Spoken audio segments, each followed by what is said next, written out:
बुद्धि पार्ट 4। पहला है बुद्धि का त्रिकारक। बुद्धि का जो सिद्धांत था वो किसने दिया था? स्पीयरमैन ने। बुद्धि का त्रिआयामी सिद्धांत यानी 3 डायमेंशनल थ्योरी ऑफ इंटेलिजेंस किसने दी है? जेपी गिलफोर्ड ने। बुद्धि का त्रिस्तरीय जो सिद्धांत है वो किसने दिया है? कैरोल ने। और बुद्धि का त्रितंत्रीय या त्रिचापीय जो सिद्धांत है वो किसने दिया है? स्टर्नबर्ग ने।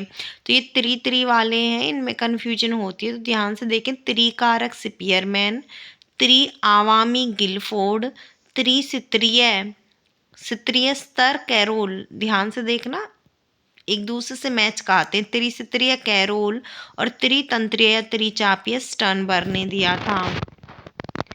अब है त्रिआयामी जो सिद्धांत है वो जेपी गिलफोर्ड ने दिया था। उसके अन्य नाम भी हैं त्रिआयामी। आयाम किसके अंदर होते हैं? मैथमेटिक्स के अंदर जब हम कोई स्ट्रक्चर बनाते हैं, है ना, तो इसको हम संरचनात्मक सिद्धांत भी कहते हैं।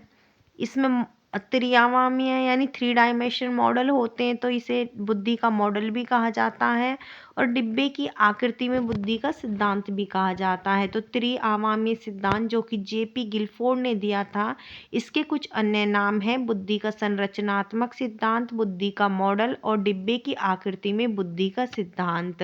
गिलफोर्ड ने बुद्धि की बौद्धिक क्षमताओं को 3 भागों में वर्गीकृत किया है। एक है इंडेक्स यानी विषय वस्तु, एक है प्रोसेस प्रक्रिया या संक्रिया, और थर्ड है उत्पाद या रिजल्ट। जेपी गिलफोर्ड की बुद्धि में कितने तत्व हैं? तो जेपी गिलफोर्ड की बुद्धि में जो तत्व हैं वो कितने हैं? शुरू में कितने तत्व दिए थे? उन्होंने शुरू में दिए थे 120 तत्व। और वर्तमान में जेपी गिलफोर्ड की बुद्धि में कितने तत्व हैं? वर्तमान में है 180 तत्व। यानी इंडेक्स 6, प्रोसेस 5 और रिजल्ट 6 का मल्टीप्लिकेशन हमें क्या करना है?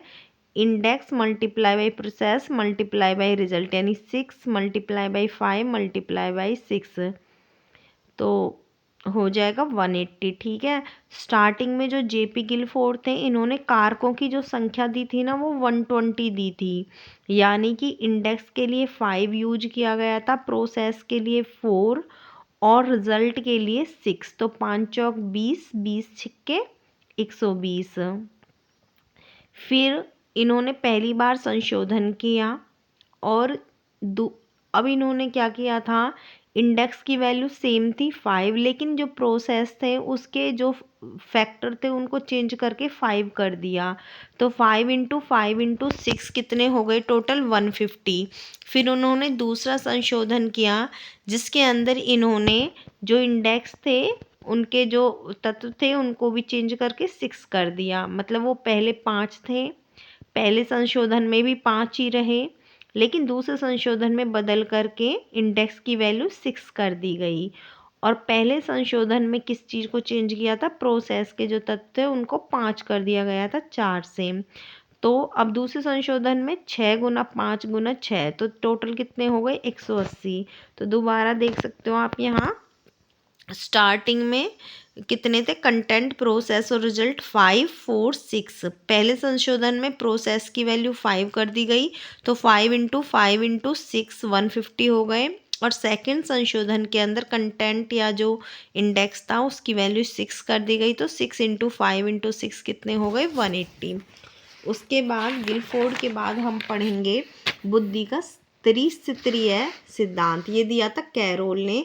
त्रिस्तरीय सिद्धांत कैरोल ने दिया, जिसमें से 3 स्तर बुद्धि के बताए हैं। एक सामान्य या जनरल स्तर, एक विस्तृत या वाइड या ब्रॉड कह सकते हैं, और एक संकीर्ण यानी नैरो स्तर जो होता है।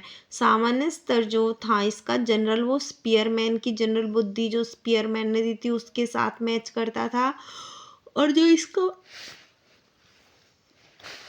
वाइड, ब्रॉड या विस्तृत जो इसका स्तर था वो कैटल, हॉर्न और थर्स्टन की बुद्धि के साथ मेल खाता था। उसके बाद जो इसका संकीर्ण या नैरो स्तर है उसके अंदर संज्ञानात्मक या कॉग्निटिव बातें इसके अंदर आती हैं। तो त्रिस्तरीय बुद्धि का सिद्धांत जो कैरोल ने दिया था, इसके 3 स्तर दिए थे, जनरल, वाइड एंड नैरो।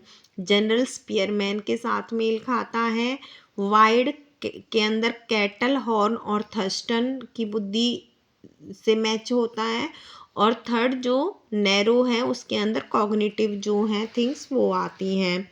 तो ये क्वेश्चन आया था कि स्पीयरमैन, कैटल और थर्स्टन के सिद्धांत को जोड़ करके नया सिद्धांत किसने दिया था, तो ये कैरोल ने दिया था। अब है बुद्धि लब्धि की तालिका। तो 140 या उससे ऊपर की बुद्धि जिनके अंदर पाई जाती है उन्हें प्रतिभाशाली कहा जाता है। 120 से 140 के बीच की बुद्धि जिनके अंदर पाई जाती है उन्हें उत्कृष्ट या प्रखर बुद्धि वाला कहा जाता है। 110 से 120 की बुद्धि भी तीव्र बुद्धियों के अंदर ही पाई जाती है। 90 से 110 औसत या सामान्य बुद्धि होती है। 70 से 90 के बीच की जो IQ होती हैं वो मंद बुद्धि बालकों की होती हैं। 50 से 70 के बीच की IQ पिछड़े बालकों की होती हैं। 25 से 50 IQ वाले बालकों को मूढ़ या मूर्ख बुद्धि कहा जाता है, और 25 से कम बुद्धि वाले बालकों को जड़ बुद्धि कहा जाता है।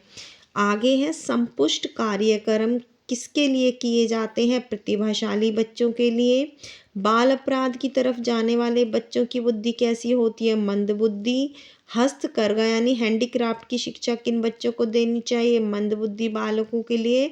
और डेवलेशन IQ किसने दिया था, वेशलर ने। ये ध्यान रखना, डेवलेशन IQ जो वृद्ध लोग होते हैं उनके लिए, उनकी समस्याओं के लिए वेशलर ने दिया था। थैंक्स।